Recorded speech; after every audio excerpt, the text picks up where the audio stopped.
Did you know that poetry began over 5,000 years ago? It started in Mesopotamia with the creation of cuneiform, the oldest form of writing.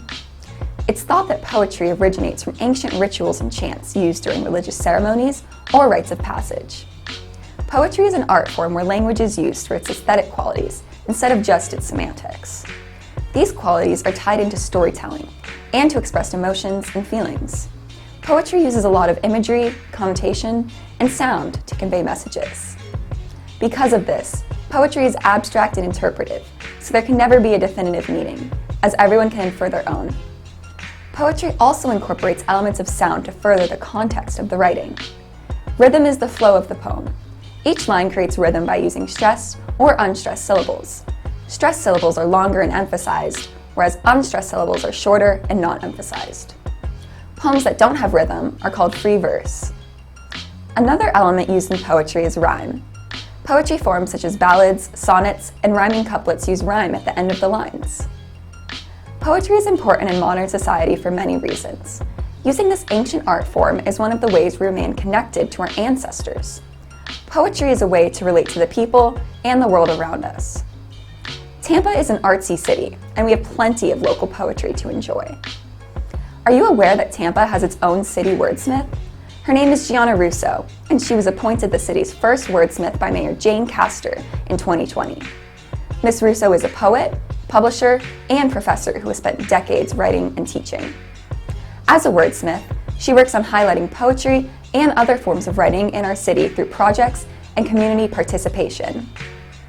If you want to be notified of local poetry events, there's a Facebook group called Tampa Bay Poetry that posts daily about poetry slams, workshops, and more.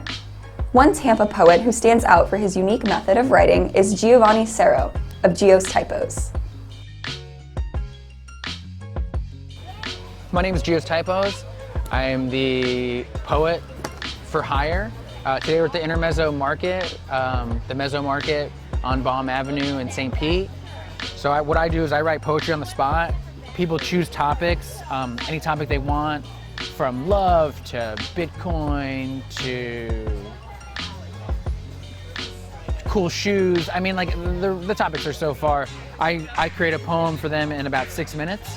It comes on National Geographic map paper, and then yeah, they get to keep it forever, and that's it. It's like a 5 to 10 minute just little interaction.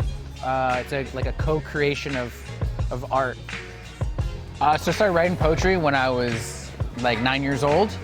I was writing poems kind of like for my family, but mainly for myself. It was a way I could just express myself. It was a medium that I enjoyed. You know, poetry was something that I just really liked.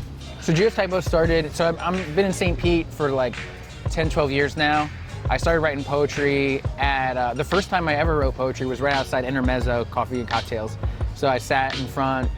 Jared, the owner, was really just like, he was like, yeah, let's see what happens. You know, he was really open to the idea, and that's how it started. And it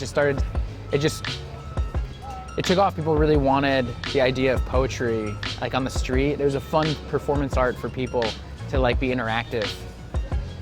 So the reason we should keep poetry alive is people should always feel that they have the ability to express themselves through words. So I do have a book of my poems. It's on Amazon. It's Gio's Typos Street Poetry. I think my advice for anyone or for future poets, specifically people who are trying to do their like own thing, is like, I think just start. You know, do like the first thing. If like the first thing that needs to be done is making a phone call, then make the phone call, and like don't wait. Like everything kind of like, I didn't really know that I could do what I'm doing until I did it. And so like, and every time you make a step forward, then you kind of figure out what you can do, what you need to work at.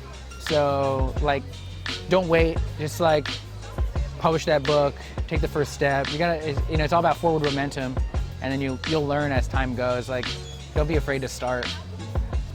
Another example of local poetry is the Poetry Post, currently located inside the Port Tampa Community Center.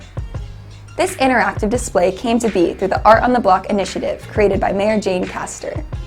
The initiative strives to bring artists and their art into Tampa neighborhoods. The Poetry Post is a mobile public art project where people can submit their poems and other short writings in the box. It was created by local artist Eileen Goldenberg. She incorporated poems submitted by local poets that celebrate Tampa's history in the design of the post.